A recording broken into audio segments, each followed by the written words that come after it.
At the end of the last episode, we talked about how Portugal conquered its mainland territory from the Moors. Curious about what happened next?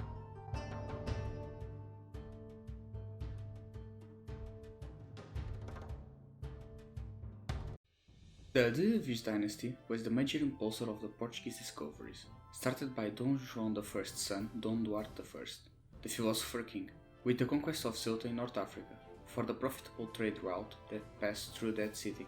However, this conquest had little to no effect, since the local merchants changed their routes in order to minimize Portuguese profits.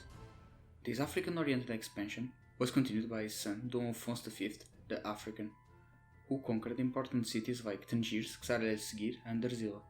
During those last two reigns, there was a man that led the beginning of Portuguese exploration, Infante Henrique, Dom Duarte's brother, which by his orders made his subordinates explore the African coast until Sierra Leone. One of them was Gil Lianch, who crossed for the first time the Cape Juler. Later kings continuously funded even more the exploration of Africa and later Asia and Americas.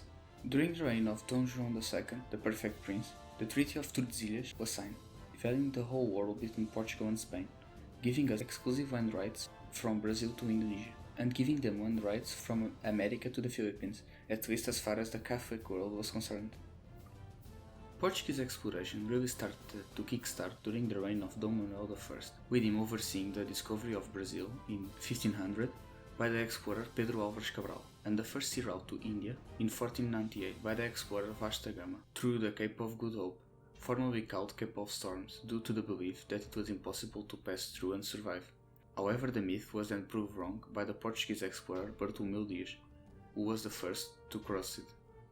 It was also during this reign that the Indian city of Goa was conquered in 1510. Other Indian cities were also conquered, such as Damau and Diu, and the whole island of Sri Lanka as well, then Ceylon, alongside with Malacca in Southeast Asia in 1511. This was the height of the Portuguese Empire. His son, Dom João III, the Pious, established contact with China and Japan, and at the same time intensified commerce in Brazil and India. He also established the Sociedade Yasu, of which the members are called Jesuits, beginning the process of converting the colonies to Catholicism. More so, he also started the Portuguese Inquisition.